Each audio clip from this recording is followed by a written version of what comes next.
What do you?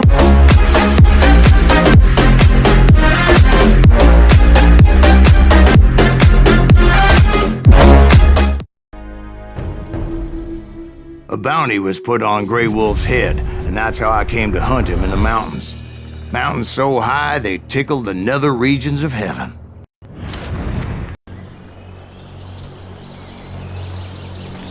Grey Wolf was a Chiricahua Apache medicine man who had led a war party in revenge for a massacre against his people. The U.S. Army had attacked his tribe during his daughter's sacred sunrise ceremony, and the slaughter was unspeakable. I understood his anger, as there's nothing more traumatic than seeing those you love die in a cruel and painful death. Right from the beginning, I couldn't shake the feeling that Grey Wolf was watching my every move. He led a band of young Apache warriors who wanted retribution and were more than willing to die for him.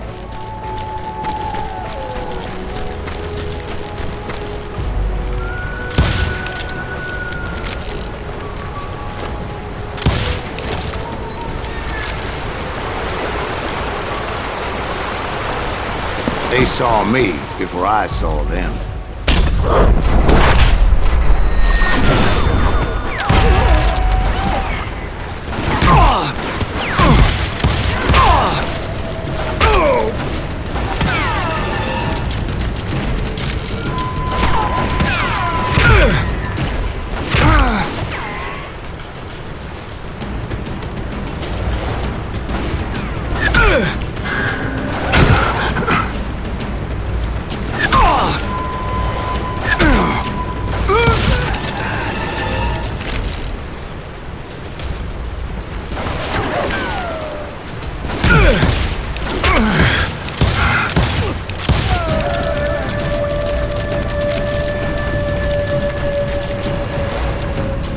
And it crossed my mind that maybe this wasn't such a good idea. But now that the shooting had started, there was no backing down.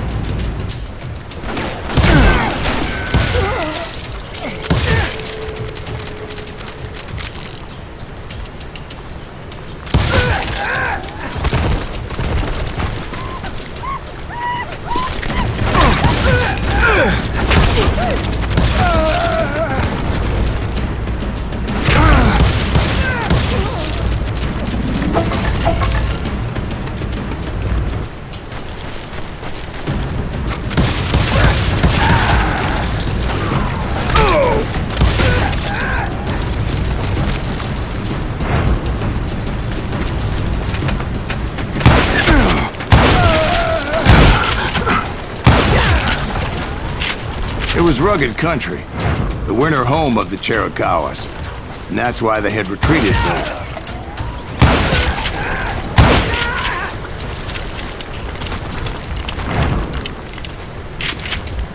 I admit to having some regrets about going after them the way I did. But then again, I got a lot of those.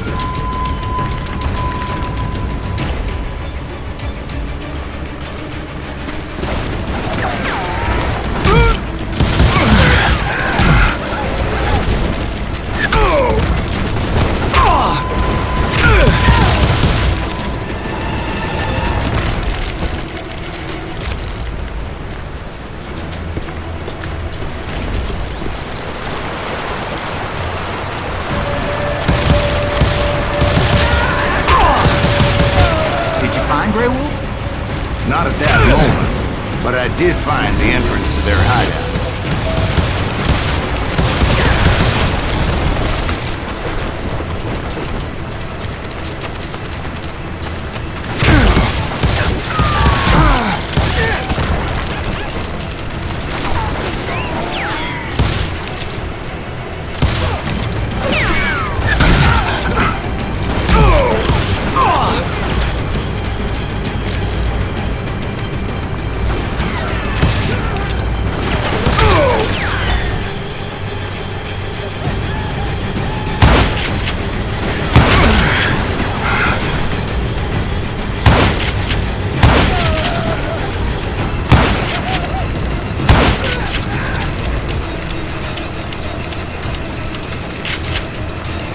a deep crevice that led to a deeper cave.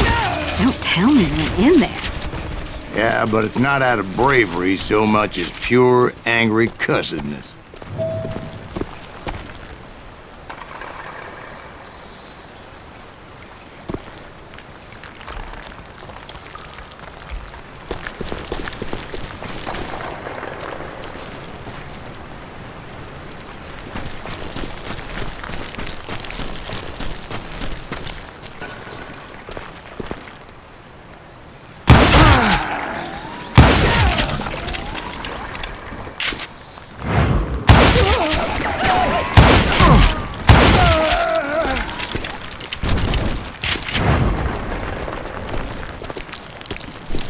See, back then, I had a stubborn streak a mile wide, and I wasn't about to back down. So it was like pitch black in there? Actually, it was pretty well lit, as they had torches on the walls.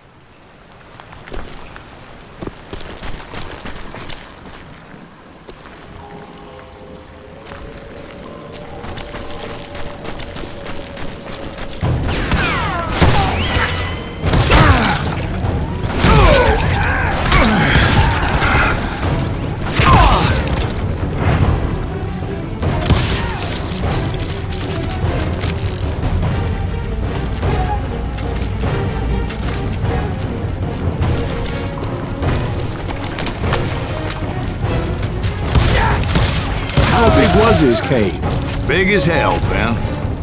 Chiricahua had hid out there during the Indian Wars.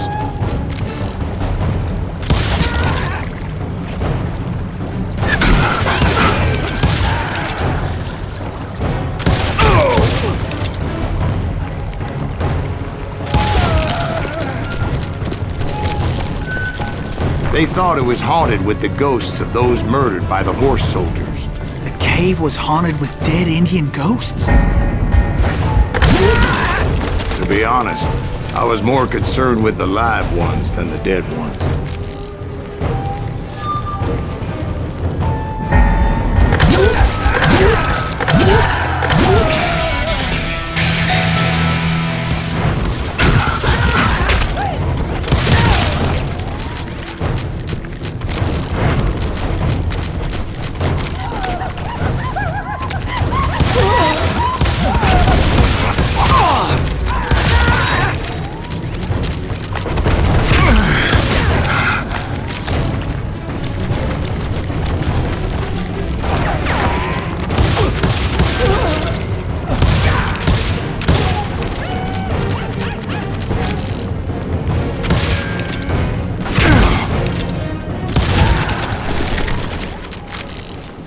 How come you know so much about engines? A few years back, I was married to two Mescalero women. At the same time? Yeah, they were sisters. Polygyny is traditional among the Mescalero. So what happened? Oh, I had to get out of there. Those girls never shut up. I came upon this flooded grotto, and that's when I saw him. He came to me unarmed and unafraid. His voice echoed in the shadows. And I sensed he meant me no harm. You carry great darkness in your heart, and if you do not release it, it will claim your soul. The sound of his voice put some kind of ancient Indian spell on me. As his story unfolded in my mind, You will come to this place again and kill many more men, and the darkness will grow until it consumes everything that you are. The soul would have no rainbow if the eye had no tears. he said I was a great warrior, a coyote man, unequaled by any other pale-faced warrior, or something like that. The snakes will bite shadows of your past until a venom poisons your heart, and an echo of the song of the dead summons the spirits deep from within the mountains. I didn't quite get what he was saying, but there was definitely snakes. And indeed, his warriors surrounded me and attacked me like hungry wolverines. They couldn't stop me, though, and Grey Wolf wasn't in the mood for idle talk.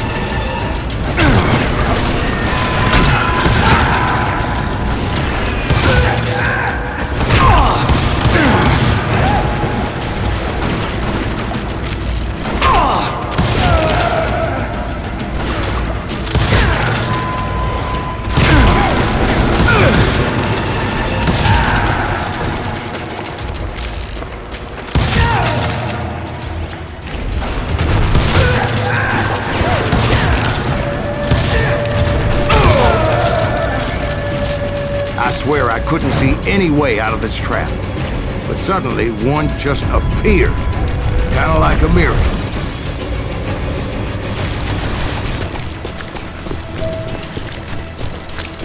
I felt like I would be lost in that damn cave forever. Finally, I found myself back outside, perched on the edge of a precipice, overlooking a thundering whitewater river. To get where I was going required several leaps of faith, but no way in hell I was turning back.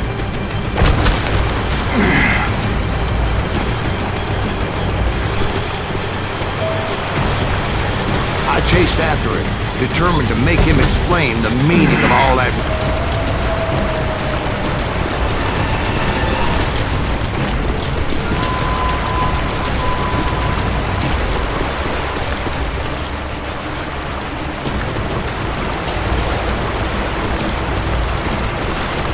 There were dozens of Apache warriors aiming at me from on high. Dozens? Well, maybe not dozens, but there was a lot of them. At least 3 or 4. Well, more than that, little lady.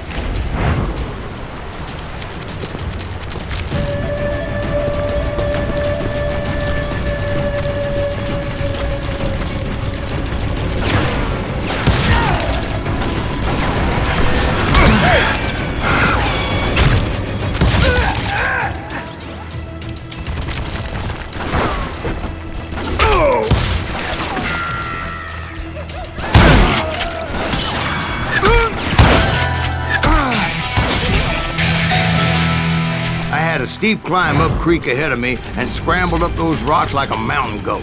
I was determined to locate Grey Wolf and find out exactly what the hell he was trying to tell me. And wouldn't you know it, that crafty son of a bitch led me right into a trap. What kind of trap? Well, son, there had to be at least 100 Apaches around me. 100? God be my witness. Oh, come on. Who are you kidding? Hey, I believe you. Come on, tell us how it ended. All right, but I'm not gonna drag this out. Where were we? You were surrounded by 100 Apache warriors. Well, I didn't take the time to count them exactly, but there were a lot of them.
And in the end, a path appeared before me that I had not seen before.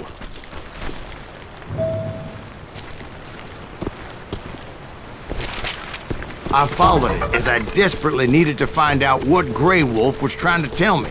But it was like that son of a bitch disappeared into thin air.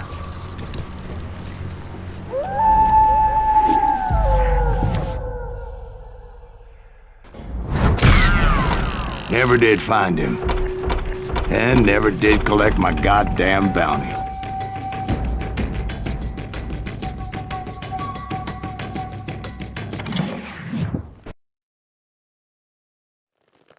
Thank you, darling. It's interesting how the truth can sometimes seem, might malleable, depending upon your point of view. Like how those dime novels make you out to be something you're not? Jack, don't be starting trouble. No, he's right. They do tend to exaggerate. Did they exaggerate your part in taking down the Daltons? Well, I was there in the flesh, boy, so I saw what happened firsthand.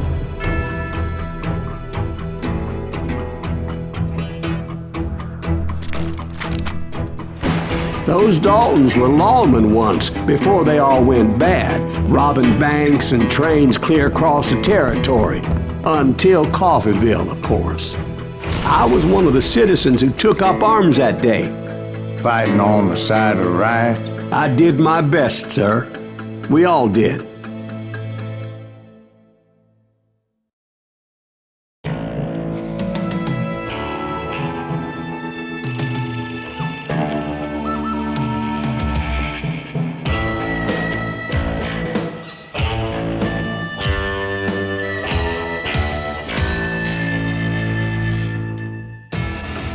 It was early morning.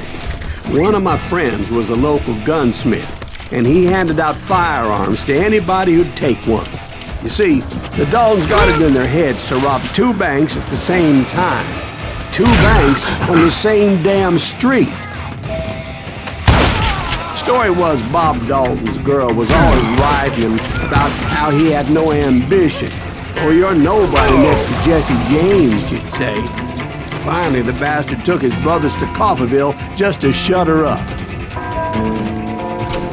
Well, the locals recognized the Daltons right off.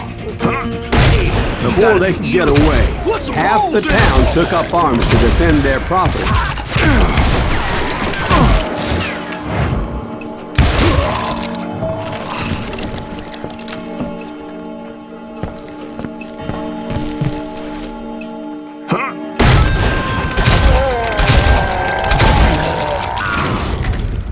The brothers paid dearly for their stupidity, but everybody knows they had it coming. There's more to it than that. I read all about that day, so I know for a fact that it went down very differently. First of all, it was high noon. A posse of U.S. deputy marshals were on the rooftop across the street. Get ready, boys. They're gonna make a move. The lawmen had been tracking the Daltons for months. Now they finally had them dead to rights. Among them was a bounty hunter feared by many a lawbreaker.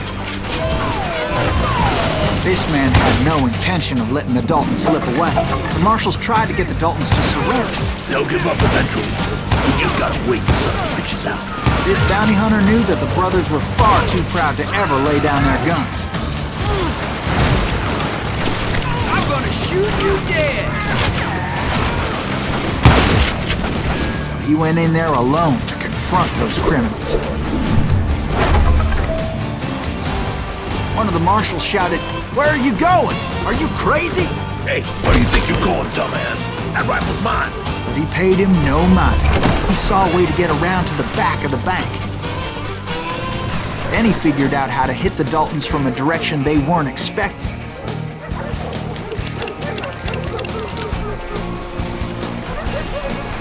From above. Fortunately, a water tower was right there. A moment later, he was climbing up a steep ladder, laughing at danger as he did. It was brave men like him who risked their lives to tame this wild country.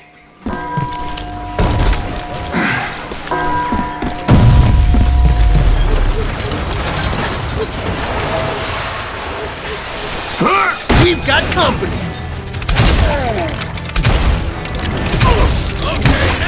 Heroic men like him, who did what other men couldn't or wouldn't to make this country free. Like Jim Bowie and Davy Crockett, who died defending the Alamo. Is that Silas Green? Son of a bitch!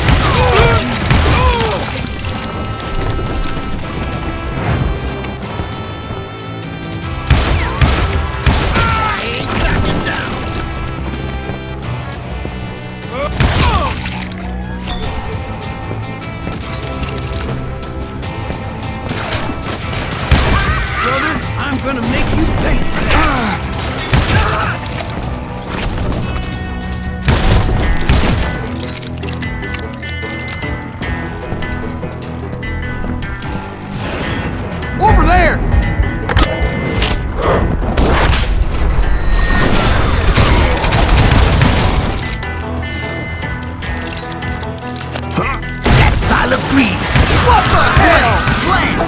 came away victorious, taking down those thieving Daltons.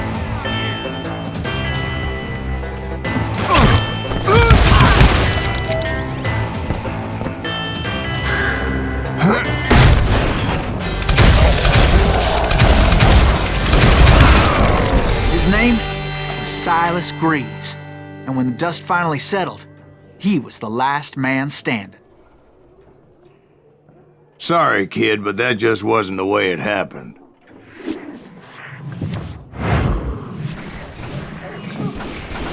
It was early evening, not high noon.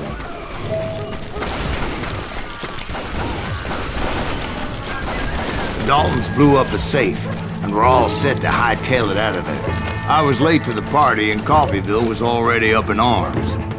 Those pathetic deputies surrounding the bank were dropping like flies.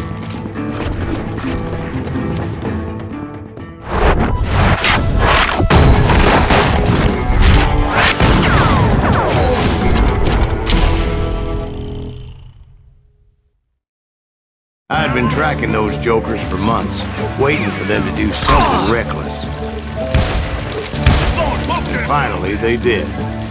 Those stupid bastards decided to rob 2 banks at the same time in the same town where everybody knew them. But they still had friends in Coffeyville.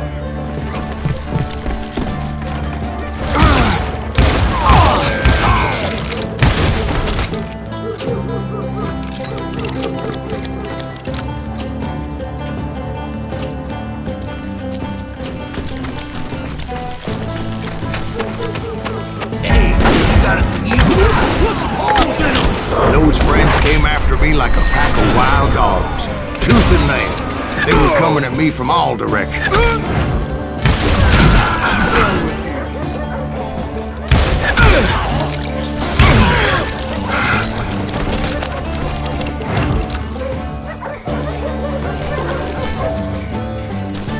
I caught sight of the Daltons running with the money and didn't want to lose them.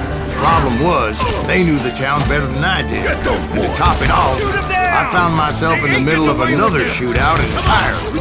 Did the Daltons hole up in somebody's house? No, it was the Smiths, I believe. They were cousins of the Daltons, and they were shooting at the Browns, who were shooting at the Daltons, which wasn't any surprise, because those 2 families have been feuding forever. And since the Joneses are related to the Browns, they shot at the Smiths, pissing off the Heimhoffers, whose daughter recently married a Smith. Well, bullets were flying every which way as all the old feuds in Kansas caught fire all at once. There was a hell of a lot of pissed off people in Coffeyville that day. But that's just the way life is sometimes. Shit happens. Got ourselves some punishment.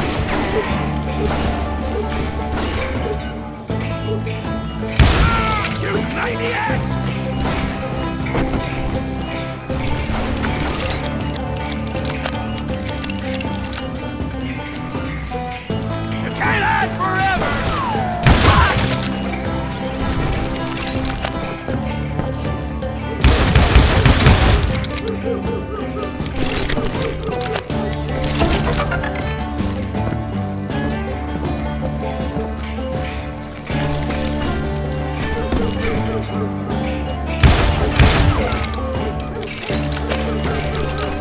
The Dalton boys knew I would never give up. Those Daltons weren't the sharpest knives in the drawer, but they always stood together. They set a trap to slow me down and allow at least 2 of them to escape. The 3rd brother stayed behind to plant me, just in case that trap of theirs didn't work.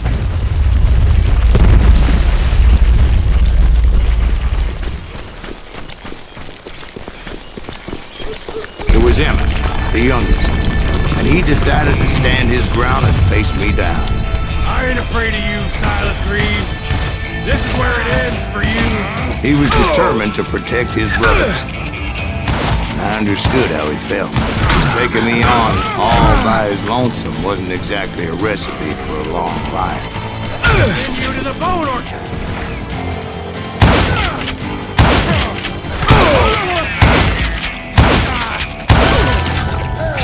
But Emmett Dalton survived the robbery in Coffeyville. He's the only Dalton who did. They say he was shot 23 times. Well, Dwight, who do you think put all those damn holes in him?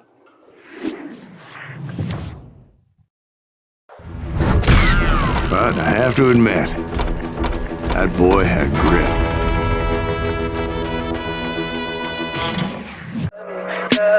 Tell me pretty lies, look me in the face. Tell me that you love me, even if it's fake.